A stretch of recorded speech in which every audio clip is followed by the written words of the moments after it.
الحمدللہ وحدہ والصلاة والسلام علی من لا نبی بعدہ اما بعد فاعوذ باللہ السمیع العلیم من الشیطان الرجیم۔ رمضان المبارک کی آمد ہے، اور رمضان المبارک کے حوالے سے جو احکام اور مسائل ہمیں جاننے چاہیے ان میں سے سب سے پہلے رؤیت کے احکام اور مسائل ہیں۔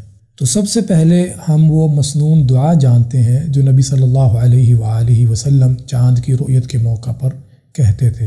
حضرت طلحہ بن عبید اللہ رضی اللہ تعالیٰ عنہ سے روایت ہے، وہ کہتے ہیں کہ جب نبی صلی اللہ علیہ وآلہ وسلم چاند دیکھتے تو آپ صلی اللہ علیہ وآلہ وسلم یہ دعا پڑھتے: اللہم اہلہ علینا بالامن والایمان والسلامت والاسلام ربی وربک اللہ۔ اے اللہ، اس چاند کو ہم پر طلوع فرما اور ہم امن کی حالت میں ہوں، ایمان کی حالت میں ہوں، ہم سلامتی کے ساتھ ہوں اور اسلام کے اوپر ہم گامزن ہوں۔ اور پھر آپ صلی اللہ علیہ وآلہ وسلم چاند کو مخاطب کر کے ارشاد فرماتے کہ میرا رب بھی اور تمہارا رب بھی اللہ ہے۔ تو نبی صلی اللہ علیہ وآلہ وسلم چاند کو دیکھ کر یہ دعا پڑھتے تھے۔ یہ اس لیے ہمیں بھی چاہیے کہ ہم نبی صلی اللہ علیہ وآلہ وسلم کی سنت کے اوپر عمل کرتے ہوئے جب چاند دیکھیں کسی مہینے کا تو ہم یہ دعا پڑھیں۔ اب چاند کی رؤیت ہی کے حوالے سے نبی صلی اللہ علیہ وآلہ وسلم کا ارشاد ہے۔ حضرت ابو ہریرہ رضی اللہ تعالیٰ عنہ سے روایت ہے، وہ کہتے ہیں کہ رسول اللہ صلی اللہ علیہ وآلہ وسلم نے ارشاد فرمایا: اذا رأيتم الهلال فصوموا واذا رأيتموه فافطروا فإن غم عليكم فصوموا 30 يوما، کہ جب تم رمضان کا چاند دیکھو تو روزے رکھنا شروع کر دو، اور جب تم شوال کا چاند دیکھو تو روزے رکھنا چھوڑ دو اور عید کی تیاری کرو، اور اگر مطلع ابر آلود ہو، کوئی غبار ہو، کسی وجہ سے چاند نظر نہ آ سکے تو 30 کی گنتی پوری کر لو، اور 30 کے بعد جو ہے وہ شوال کو شمار کر لو۔ یعنی ہم رمضان کا چاند دیکھ کر روزے رکھیں گے اور شوال کا چاند دیکھ کر ہم عید کر لیں گے، اور اگر مطلع ابر آلود ہو تو ہم 30 کی گنتی پوری کر لیں گے، اور اس کے بعد جو ہے وہ اگلا مہینہ شمار کریں گے۔ اب بسا اوقات ایسا ہوتا ہے کہ جب چاند دیکھتے ہیں تو پہلے دن ہی وہ کچھ بڑا محسوس ہوتا ہے، اور کچھ لوگ جو ہیں وہ شک کرنے لگتے ہیں کہ شاید یہ دوسرے دن کا ہے، شاید یہ تیسرے دن کا ہے۔ تو یہ رویہ جو ہے یہ قطعاً ناقابل قبول ہے۔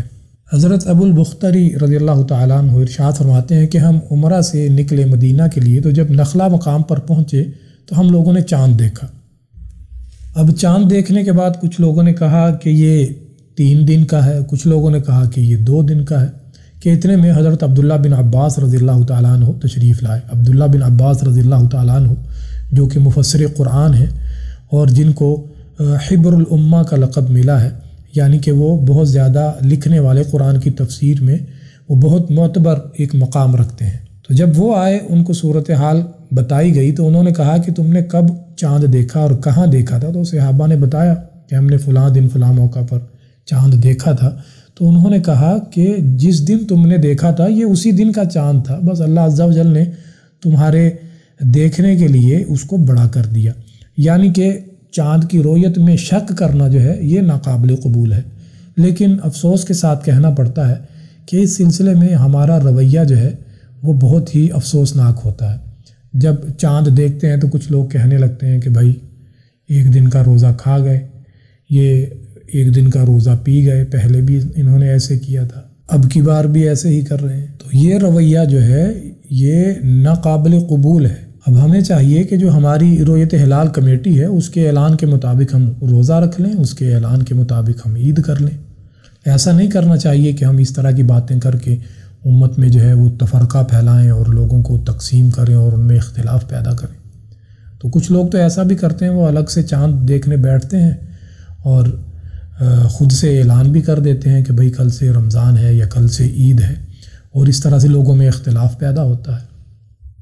اور یہ جھگڑا جو ہے ہمیں رمضان اور شوال کے چاند پر ہی نظر آتا ہے، باقی پورا سال جو ہے 10 مہینے اس میں کوئی جھگڑا ہمیں نظر نہیں آتا۔ تو اس لیے ہمیں اس طرح کا رویہ اختیار نہیں کرنا چاہیے، بلکہ ہماری جو رؤیت ہلال کمیٹی ہے اس کے اعلان کے مطابق ہم روزہ بھی رکھ لیں، اس کے اعلان کے مطابق ہم عید بھی کر لیں، تاکہ امت جو ہے وہ کسی قسم کے اختلاف کا اور تفرقہ بازی کا شکار نہ ہو۔ اور یہ بھی ہمیں جان لینا چاہیے کہ جو مقامی رؤیت ہوتی ہے اسی کا اعتبار ہوتا ہے۔ ایسا نہیں ہونا چاہیے کہ فلاں ملک میں چاند نظر آ گیا ہے جو ہمارے قریب ہے تو ہمیں بھی عید کر لینی چاہیے، بلکہ ہمیں مقامی رویت کا ہی اعتبار کرتے ہوئے روزے رکھنے چاہیے یا عید کرنی چاہیے۔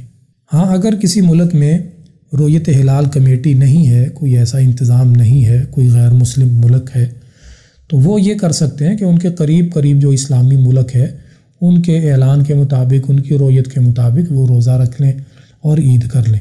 اسی طرح رویت کے حوالے سے ہی ایک معتبر شخص کی گواہی جو ہے وہ قبول کی جا سکتی ہے۔ حضرت عبداللہ بن عمر رضی اللہ تعالیٰ عنہ کہتے ہیں، ترى الناس الهلال فأخبرت رسول الله صلی اللہ علیہ وآلہ وسلم انی رأیته فصام وأمر الناس بصیامه۔ عبداللہ بن عمر کہتے ہیں کہ نبی صلی اللہ علیہ وآلہ وسلم چاند دیکھنے کے لیے بیٹھے تھے اور سب لوگ چاند دیکھ رہے تھے، تو میں نے رسول اللہ صلی اللہ علیہ وآلہ وسلم کو خبر دی، اللہ کے رسول صلی اللہ علیہ وآلہ وسلم میں نے چاند دیکھا ہے۔ تو نبی صلی اللہ علیہ وآلہ وسلم نے ان کی گواہی قبول کرتے ہوئے خود بھی روزہ رکھا اور لوگوں کو بھی روزہ رکھنے کا حکم دیا۔ اب اگر ہم عبداللہ بن عمر رضی اللہ تعالیٰ عنہ کے اس طرز عمل پر تھوڑا سا غور کریں تو انہوں نے چاند دیکھا تھا، لیکن انہوں نے خود سے اعلان نہیں کیا، بلکہ نبی صلی اللہ علیہ وآلہ وسلم کی خدمت میں حاضر ہوئے اور آپ کو بتایا، اللہ کے رسول صلی اللہ علیہ وآلہ وسلم میں نے چاند دیکھا ہے۔